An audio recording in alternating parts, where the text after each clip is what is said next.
2018 నాటికి 55,000 కోట్లతో అమరావతి తొలిదశ పూర్తి చేస్తానని హామీ ఇచ్చి మోసం చేస్తే ఎవ్వరూ ప్రశ్నించకూడదు. ఇప్పటికే సేకరించిన 50,000 ఎకరాల్లో కొత్తగా ఒక్క ఇటుగా పేర్చకపోగా మరో 50,000 ఎకరాలు సేకరిస్తామని ముందుకొస్తే ఎవ్వరూ నిలదీయకూడదు. అమరావతి పేరుతో 2 లక్షల కోట్ల అప్పుల గుదిబండ ప్రజల నెత్తిన మోపుతామని చెబితే ఎవ్వరూ ప్రశ్నించకూడదు.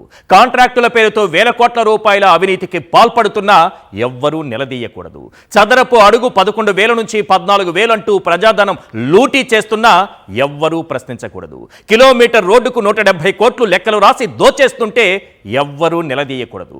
పిచ్చి మొక్కలు పీకడానికి, వరద నీరు ఎత్తిపోయడానికి ఏటా వేల కోట్ల ప్రజాధనం దారబోస్తున్నా ఎవ్వరూ ప్రశ్నించకూడదు. సిమెంటు బస్తా ఖర్చు కాకుండానే 47,000 కోట్ల రూపాయల అప్పులు చేస్తే ఎవ్వరూ నిలదీయకూడదు. భూములిచ్చిన రైతులకు రిటర్నబుల్ ప్లాట్స్ ఇవ్వకుండా మోసం చేస్తున్నా ఎవ్వరూ నిలదీయకూడదు. అన్యాయంగా ఆ రైతులు ఆవేదనతో గుండెలాగి చనిపోతున్నా ఎవ్వరూ వారి తరపున పోరాడకూడదు. అలా ప్రశ్నిస్తే, అలా నిలదీస్తే, అలా పోరాడితే వారిపైన చంద్రబాబు ఆయన గారి ఎల్లో మీడియా కలిసి అమరావతి ద్రోహులుగా ముద్ర వేసి దాడులు చేస్తోంది. గత 11 ఏళ్లు జరిగింది, ప్రస్తుతం జరుగుతోంది ఇదే కదా. అసలు అమరావతి పూర్తయ్యేది ఎప్పుడు? ఆ పేరుతో ప్రజల నెత్తిన పెట్టే అప్పుల భారం ఎంత? అమరావతి పేరుతో జరుగుతున్న అవినీతి ఎంత? అసలు దేశంలో ఏ రాష్ట్రానికైనా రాజధాని కోసం పార్లమెంటులో బిల్లు పెట్టారా? చట్టబద్ధత పేరుతో డ్రామాలాడారా? ఈ తరహా డ్రామాలు చంద్రబాబుకు మాత్రమే సొంతం.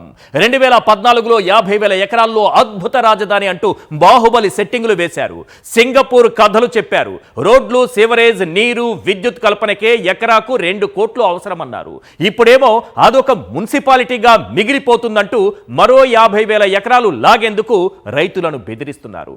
మొత్తంగా 1,00,000 ఎకరాల్లో రోడ్లు, సేవరేజు, నీరు, విద్యుత్ వసతుల కల్పనకే 2 లక్షల కోట్లు అవసరమంటున్నారు. ఇక భవన నిర్మాణాల ఖర్చు దీనికి అదనం. అరచేతిలో వైకుంఠం చూపించడంలో చంద్రబాబుకు సాటి మరెవ్వరూ లేరు. అమరావతి అంటే చంద్రబాబు, ఆయన పార్టీ నేతలు, వారి బినామీల పాలిట ఒక కామధేనువు. అందుకే దాన్ని అంత తేలిగ్గా జారవిడ్చుకోరు. 6 నూరైనా 100 ఆరైనా అమరావతి అనే భ్రమ ప్రజల మెదళ్ల నుంచి తొలగిపోకుండా జాగ్రత్త పడతారు. ఇప్పుడు చట్టబద్ధత పేరుతో డ్రామాలు, రేపు ఇంకో డ్రామా, అలా అమరావతిని ముందు పెట్టి అవినీతిని వెనకపెట్టి అలా కథ నడిపించేస్తారు. లేకపోతే ఏంటి సార్? 1,00,000 ఎకరాల్లో ఎవరైనా రాజధాని నిర్మిస్తారా? అసలు రాజధానిని ఎవరైనా నిర్మిస్తారా? ప్రపంచంలో ఎక్కడైనా రాజధానులు నిర్మించిన చరిత్ర ఉందా?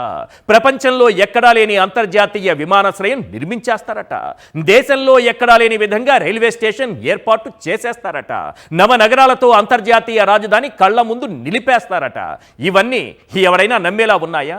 అమరావతి పేరుతో చంద్రబాబు సరికొత్త డ్రామాలకు తెరలేపిన వేళ ప్రధానంగా కొన్ని ప్రశ్నలు వినిపిస్తున్నాయి. అవేంటో ఒక్కసారి మనం స్క్రీన్ పైన చూద్దాం. క్వశ్చన్ నెంబర్ 1, అమరావతి ముసుగులో బాబు చేస్తున్నది ఏంటి? క్వశ్చన్ నెంబర్ 2, చట్టబద్ధత పేరుతో సరికొత్త డ్రామాలకు ఎందుకు తెరలేపారు? క్వశ్చన్ నెంబర్ 3, అమరావతిని కరప్షన్కు క్యాపిటల్గా మార్చిందెవరు? క్వశ్చన్ నెంబర్ 4, కాంట్రాక్టుల పేరుతో ఏ విధంగా ప్రజాధనం దోచేస్తున్నారు? ప్రజా సమస్యలు డైవర్ట్ చేసేందుకు చంద్రబాబు అమరావతి అంశాన్ని తెరపైకి తెచ్చిన వేళ వినిపిస్తున్నటువంటి ప్రశ్నలివే. 1,00,000 ఎకరాలు, 2 లక్షల కోట్లు, అమరావతి పూర్తి అవ్వాలంటే ఇది కావాల్సిందేనని చంద్రబాబే స్వయంగా చెబుతున్నారు.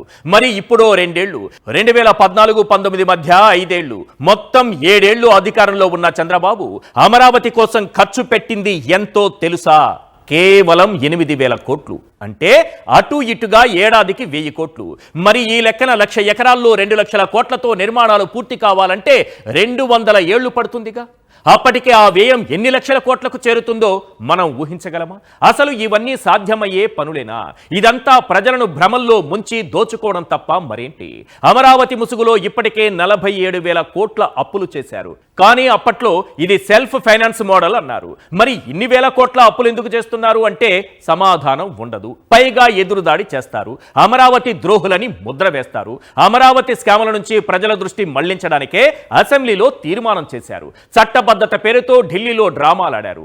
ఇక అమరావతిని కదిలించలేరు అంటూ డైలాగులు విసురుతున్నారు.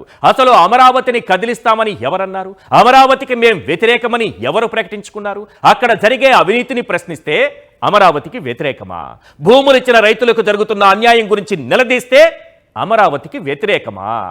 అవినీతి గురించి మాట్లాడుకునే ముందు అమరావతి అప్పుల గురించి మాట్లాడుకుందాం. నిజంగా చంద్రబాబుకు అమరావతి మీద చిత్తశుద్ధి ఉందా? ఉంటే ఆయన అధికారంలో ఉన్న ఈ 7 ఏళ్ల కాలంలో వర్షానికి కారిపోయే ఆ తాత్కాలిక భవనాలు తప్ప కొత్తగా ఒక్క ఇటుకైనా పేర్చడం చూశామా? మరి 47,000 కోట్ల అప్పులన్నీ ఎటుపోయాయి? అసలు అమరావతి ముసుగులో చంద్రబాబు ఎక్కడెక్కడి నుంచి ఎన్ని వేల కోట్లు అప్పులు తెచ్చారో ఒక్కసారి మనం స్క్రీన్ పైన డీటెయిల్గా చూద్దాం. ఎస్, అమరావతి అప్పు. వరల్డ్ బ్యాంక్ చూడండి సార్, 15,000 కోట్లు. World bank, ADB. హడ్కో 11,000 కోట్లు. కేఎఫ్డబ్ల్యూ జర్మనీ సంస్థ 5,000 కోట్లు. ఎన్ఏబిఎఫ్ఐడి 7,500 కోట్లు. నాబార్డ్ 7,387 కోట్లు.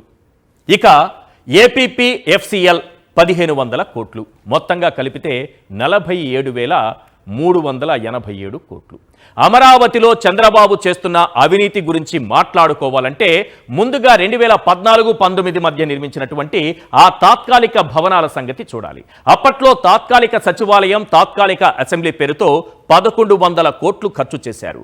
తెలంగాణలో కేసీఆర్ అధికారంలో ఉన్నప్పుడు 28 ఎకరాల్లో 10 లక్షల ఎస్ఎఫ్టీలో 615 కోట్లతో అద్భుతమైన సచివాలయం కట్టారు. అంతెందుకు, దేశ రాజధాని ఢిల్లీలో కొత్త పార్లమెంటు భవన నిర్మాణానికి అయిన ఖర్చు 970 కోట్లే. అందులో 1,272 మంది కూర్చునేలా ఆ భవనం నిర్మించారు. ఇప్పుడు మన చంద్రబాబు గారు 1,449 కోట్లతో అసెంబ్లీ భవనం నిర్మిస్తారట. అంటే మనం పార్లమెంటును దాటేశాం, కేసీఆర్ నంబర్ను డబుల్ చేసేశాం. ఇక హైకోర్టు కోసం మరో 1,480 కోట్లు ఖర్చు చేస్తారట. 5 టవర్లు కాకుండా ఈ 2 అదనంగా కట్టేవి. చంద్రబాబు పాలిటి అమరావతి ఒక కామధేనువని అన్నది అందుకే. సచివాలయంతో మొదలు పెడితే కరెంటు, ప్లంబింగ్ ఖర్చుల వరకు ఎన్ని వేల కోట్లు ఖర్చు పెడుతున్నారో, అమరావతిని కరప్షన్ కు క్యాపిటల్ గా ఎలా మార్చేశారో ఒక్కసారి మనం స్క్రీన్ పైన చూద్దాం. ఇక సెక్రటేరియట్ 1, 2, 3, 4 4 టవర్లు.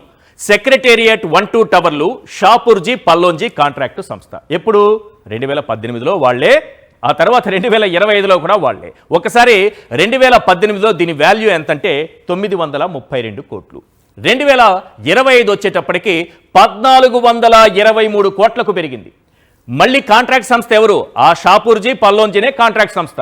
18లో వాళ్లే, 25లోనూ వారే. అదనంగా వీళ్ళకి ఇచ్చినటువంటి రాయితీలు 257 కోట్లు.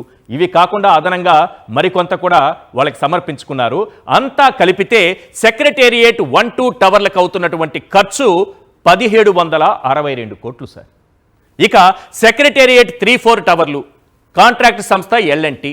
2018లో వాల్యూ 784 కోట్లు. 2025 వచ్చేటప్పటికి అదే కాంట్రాక్ట్ సంస్థ, అదే భవన నిర్మాణానికి అవుతున్నటువంటి ఖర్చు దాన్ని ఎంతకు పెంచేశారంటే 1,247 కోట్లకు పెంచేశారు. ఆ తర్వాత ప్రత్యేకంగా అదనపు రాయితీలు ఇచ్చారు, 241 కోట్లు ఇచ్చారు. ఇవి కాకుండా అదనంగా ఇంకా కొంత సమర్పించుకున్నారు. అంతా కలిపితే 1,545 కోట్లు అవుతోంది. నెక్స్ట్ జిఏడి టవర్స్ కాంట్రాక్ట్ సంస్థ ఎవరు? ఎన్సీసీ. 2018లో వాల్యూ ఎంత? 554 కోట్లు. అదే 2025 వచ్చేటప్పటికి 1,046 కోట్లు అయిపోయింది సార్. కాంట్రాక్ట్ సంస్థ అదే మళ్ళీ. మొత్తంగా వాళ్ళకిచ్చినటువంటి అదనపు రాయితీలు 163 కోట్లు. ఇది కాకుండా సమర్పించుకున్న దాంతో కలిపితే ఓవరాల్గా 1,209 కోట్లు అవుతోంది. అంటే మనం సెక్రటేరియట్ 1, 2 టవర్లు, సెక్రటేరియట్ 3, 4 టవర్లు, జిఏడి టవర్స్, ఇవి కాకుండా అసెంబ్లీ ఉంది, ఆ తర్వాత హైకోర్టు కూడా ఉంది. ఒక్కసారి ఆ వివరాలు కూడా స్క్రీన్ పైన చూద్దాం ఎంత అవుతుందో. రైట్, సచివాలయాలకు మాత్రమే 3,307 కోట్లు సార్. జిఏడి టవర్స్కు 1,209 కోట్లు. అసెంబ్లీకి 1,449 కోట్లు.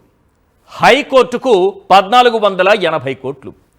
కరెంటు, ప్లంబింగ్, అలారం సిస్టమ్, లిఫ్ట్లు పెట్టుకోవడానికి మన చంద్రబాబు నాయుడు గారు మంచి మనసుతో, పెద్ద హృదయంతో మళ్ళీ ఒక 2,316 కోట్లు సమర్పించుకున్నారు. మొత్తం కలిపితే 9,761 కోట్లు అవుతోంది సార్. ఈ లెక్కన చదరపు అడుగు నిర్మాణానికి ఒక్కొక్క భవనానికి వీళ్ళు ఖర్చు పెడుతున్నది 12 నుంచి 14,000 రూపాయలు ఒక్క చదరపు అడుగుకి ఖర్చు పెడుతున్నారు. ఇది అమరావతి అవినీతి కథ. అందుకే మాయల ఫకీరు ప్రాణం చిలుకలో ఉన్నట్టే చంద్రబాబు గారి ఆరో ప్రాణం అమరావతిలో ఉంది.